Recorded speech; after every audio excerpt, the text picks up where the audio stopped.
My name is Evelyn Carter. I'm 34 years old. And for the longest time, I believed that if I kept loving my family hard enough, they would eventually love me back the same way. I was wrong. The moment I finally understood the truth wasn't during some loud family argument or a dramatic fight. It happened on a cold December evening when I was sitting alone in my car, holding a paper cup of coffee that had already gone cold. My phone vibrated. One simple message changed everything. I think you deserve to know what really happened. That was it. No explanation. No context. Just one sentence. At first, I thought it had to be a mistake. But when I opened the attached video, my entire life split into two parts. The life I thought I had, and the life that had been happening behind my back the whole time. If you've ever been made to feel like the problem, while everyone else pretended to be innocent, this story might feel a little too familiar. So, let me tell you how it all began. I'm a physical therapist, which means I spend my days helping people learn how to walk again, lift their arms again, and believe in their own strength after the worst days of their lives. It's rewarding work, but it's also exhausting. Most evenings, after my last patient left, I didn't go home right away. I drove 20 minutes to Maple Ridge Assisted Living, not because anyone asked me to, because someone there was waiting for me. My grandmother. Her name was Eleanor. She was 86 years old. Her memory was still sharp. Her sense of humor was even sharper. But her body had started losing the argument with time. Every visit followed the same little routine. I'd bring her favorite hot chocolate. We'd play 3 games of checkers. She'd pretend to let me win. And I'd pretend to believe her. Those moments were the calmest part of my entire week. She never asked about my salary. She never asked whether I was getting married. She never compared me to my cousins. She only asked one question. Honey, how are you really doing? Do you know how rare that question is? Most people don't actually want the answer. She did. She listened like every word mattered. One Thursday evening, as I helped her fold a blanket across her lap, she looked at me for a long moment. Then she smiled. You look tired. I laughed. I'm always tired. She shook her head slowly. No, this kind of tired comes from people, not work. That sentence stayed with me. Because she was right. Work never broke my heart. My family did. My mother, Linda, had a way of making every conversation feel like a performance review. Nothing was ever enough. If I got a promotion, someone else had done better. If I helped Grandma, I was showing off. If I stayed quiet, I was too sensitive. Somehow, every road led back to me being the problem. My older brother, Daniel, was different. He called on birthdays, sent flowers on Mother's Day, posted family photos online, and then disappeared until the next holiday. Everyone called him the perfect son. I never understood why. Until much later. See, there's something I've learned about families. The person who does the least often gets the most credit, and the person who shows up every single time. They become invisible. That was me. If Grandma needed groceries, I was there. If her wheelchair needed repair, I handled it. If she felt lonely, I sat with her for hours. I never kept score, because love isn't supposed to work that way. Or, at least, that's what I used to believe. Then one afternoon, everything changed.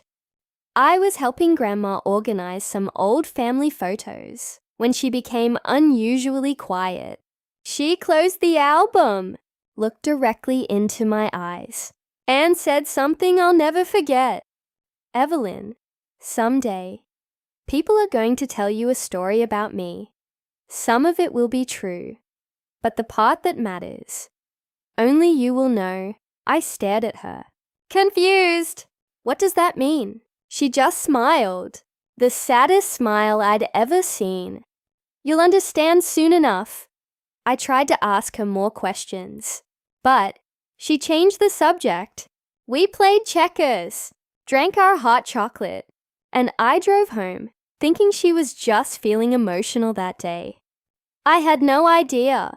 Those words were a warning, because while I was busy taking care of the person I loved most, someone else had already started writing a very different story about me, and they were counting on me finding out far too late. Part 2 the next morning. I woke up with my grandmother's words still echoing in my mind. Only you will know the part that matters. I kept telling myself she was just being sentimental. After all, she was 86. People her age sometimes talk about the future in ways that feel heavier than they mean. So I pushed the thought aside. I made my coffee, headed to work, and tried to focus on my patients. But something felt different. That afternoon, my phone rang. It was my mother. Sweetheart. Her voice was unusually cheerful. That alone made me nervous. Sunday dinner at my house. Everyone's coming. You'll be there, right? I paused. My mother never invited me without a reason. I'll come, I said carefully. Good. She'd love to see everyone together. Your grandmother. The call ended before I could ask anything else. That evening, I stopped by Maple Ridge to visit Grandma. She was sitting by the window, watching the sunset. When she saw me, her entire face lit up. There's my girl. I hugged her gently. How are you feeling? Better now. We talked for almost an hour. Not about money, not about family, just about life. She asked about my patients. I told her about an elderly man who had taken his first steps after months of therapy. She clapped her hands like a proud child. I knew you'd help people walk again. That was Grandma. She celebrated every small victory, like it was the biggest thing in the world. As I stood to leave, she reached for my hand. Evelyn, don't ever let people tell you who you are. You already know. I smiled. I know, but deep down, I wasn't so sure. Sunday arrived. My parents' house looked exactly the same as always. Perfect lawn, perfect windows, perfect family photo on the porch. From the outside, we looked like the kind of family everyone envied. Inside, it was something else entirely. The dining room was already full. My brother Daniel sat at the head of the table. His wife was laughing at something my mother had said. My father sat quietly with his coffee. Grandma sat near the window.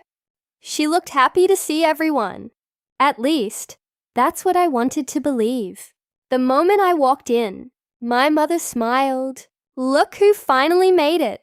The room laughed softly. I forced a smile. I was only 5 minutes late. 5 minutes is still late, she said sweetly. Everyone chuckled again. It was a small comment, but that's how it always started. Little jabs, small embarrassments, just enough to remind me where I stood. Dinner began. Conversation floated from sports, to vacations, to holiday plans. Then, my mother cleared her throat. I think it's time we talk about Grandma's future. The room went quiet. She looked around the table. We all love Mom. We all want what's best for her. Everyone nodded, even my father. Then she turned toward me. Evelyn, you spend the most time with her. Do you really think she should still be making her own decisions? I froze. The question felt strange. Grandma was sitting right there. She could hear every word. I looked at her. She was staring down at her plate. Very quietly, I answered, I think Grandma is doing just fine. My mother's smile tightened. Really? Because she's been forgetting things. Daniel nodded immediately. I've noticed that too. I hadn't. Not once. Yes. She moved more slowly. Yes. She got tired easily. But her mind? It was sharper than half the people at that table. For the first time all evening, Grandma spoke. I'm still sitting right here. The room went silent. Nobody answered. My mother forced an awkward laugh. Of course you are, Mom. We're just planning ahead. But something about the way she said it made my stomach turn. It didn't sound like love. It sounded like a plan. I looked across the table, and for just a split second, I caught my brother and my mother exchanging a look that lasted less than a second. But it was long enough to tell me one thing. They had already had this conversation without me and without Grandma. I didn't say anything. Not yet. Because sometimes the most dangerous thing you can do is interrupt people right before they reveal who they really are. Part 3, I didn't sleep much that night. Every time I closed my eyes, I saw the way my mother and brother had looked at each other across the table. It wasn't a glance of surprise. It wasn't confusion. It was the look of two people who already knew how the story was going to end.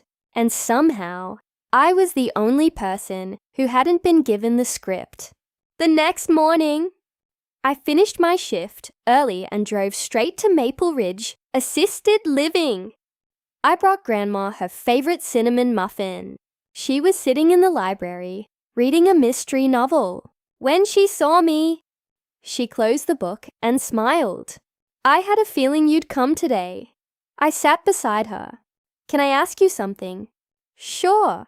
Was Mom's conversation last night your idea? Her smile faded. Sweetheart. No, not even close. That one answer told me everything I needed to know. I took a deep breath. Then why didn't you say something? She looked out the window for a long moment. Because sometimes, when people think they're winning, they talk too much. I stared at her. She wasn't confused. She was watching. She had been watching for much longer than I realized. Then she reached into her sweater pocket. She pulled out a small silver key, not much bigger than my thumb. She placed it gently into my hand. I think you should hold on to this. I looked at the key. What does it open? A safe deposit box. My heart started racing. I've had it for years. I never thought I'd need to give it to anyone. But now, I think the time has come. I looked back at her. What's inside? She smiled softly. The truth. That single word sent a chill through my entire body. Why haven't you told Mom about it? Her expression changed. Because some people don't want the truth. They want control. We sat there in silence. For the first time, I realized my grandmother wasn't afraid. She was prepared. As I left the facility, I kept the little key tightly clenched in my hand. It felt heavier than it should have, almost like it was carrying years of secrets. On my drive home, my phone rang. It was my brother, which was strange. He rarely called me first. Hey, he said casually. Just checking in. I waited. He never called just to check in. How's Grandma? Fine. Good. Then came the question he really wanted to ask. Did she say anything about her finances? My hands tightened around the steering wheel. No, he was quiet for a moment. If she does, let Mom know. I'm sure she's just trying to keep everything organized. Organized? That word sounded strange. Very strange. Because nobody had mentioned money except him. We ended the call a few minutes later. But something was different now. The pieces were starting to fit together. The family dinner, the questions about Grandma's decisions, the safe deposit key, and now My brother suddenly cared about her finances. That evening, I couldn't shake the feeling that something big was coming. So I did something I had never done before. I started writing everything down. Dates, phone calls, text messages, visits, every little detail. Not because I expected a fight, but because my grandmother had taught me something without ever saying it out loud. Memories can be questioned. Paper cannot. Later that night, just as I was about to go to bed, my phone lit up again. This time, it wasn't family. It was a message from an unknown number. It read, "Evelyn, be careful who you trust. Not everyone at that dinner was telling the truth." I read the message 3 times. Before I could reply, the number was already disconnected. I sat there staring at my screen, with the small silver key still lying on my kitchen table. For the first time in my life, I realized this wasn't just a family disagreement. It was something much bigger. And whatever was hidden inside that safe deposit box, someone was desperate to make sure I never saw it. Part 4. I hardly slept that night. The unknown message kept playing through my mind. Be careful who you trust. Those 5 words felt heavier than they should have. Who had sent them? And more importantly, how did they know something was happening? The next morning, I took the silver key my grandmother had given me and drove straight to the downtown bank. My heart was pounding the entire way. I kept wondering if I was overthinking everything. Maybe the box only held old family photos. Maybe a few letters. Maybe nothing important at all. But deep inside, I knew better. The bank manager greeted me with a polite smile. "Good morning. I'd like to access a safe deposit box." He looked at the key, then checked his computer. "Miss Carter." "Yes, I'll need to verify a few things." After a few minutes, he led me down a long, quiet hallway, the kind that felt colder with every step. He stopped in front of a small metal box, inserted his master key, and nodded. "I'll give you some privacy." The door closed behind him. I took a deep breath and slowly opened the box. Inside, there was no jewelry, no cash, no family heirlooms, just a thick manila envelope and a single handwritten letter. My hands shook as I opened the letter. The first line made my breath catch. "My dear Evelyn, if you are reading this, it means I was right to trust you." Tears filled my eyes. I kept reading. "People may try to tell you that I was confused. Please don't believe them. I have been keeping records for years. Everything you need is inside this envelope." I looked inside. Bank records, property documents, copies of signed letters, and a small note written in the margin of 1 page. I never stopped paying attention. My heart started racing. Grandma had known. She had been documenting everything long before I ever suspected something was wrong. She had quietly been collecting the truth, page after page. I saw something that made my stomach drop. Several documents showed attempts to transfer ownership of her house. The paperwork was never completed, but someone had tried more than once, and every attempt had been stopped by my grandmother herself. Suddenly, every family dinner, every strange conversation, every little comment about planning for the future made perfect sense. This was never about taking care of her. It was about taking control. I carefully returned every document to the envelope, except for the letter. That one I held against my chest for a moment. It felt like my grandmother was standing beside me, reminding me to stay strong. When I left the bank, the sun was shining, but somehow the world felt completely different. For the first time, I wasn't operating on suspicion. I had facts, real evidence, real documents. And most importantly, my grandmother's own words. As I sat in my car, my phone started ringing. It was my mother. I watched the screen for a few seconds, then answered, "Hi, Mom." Her voice sounded sweeter than ever. "I was just thinking about you. I haven't seen you in a few days. Where are you?"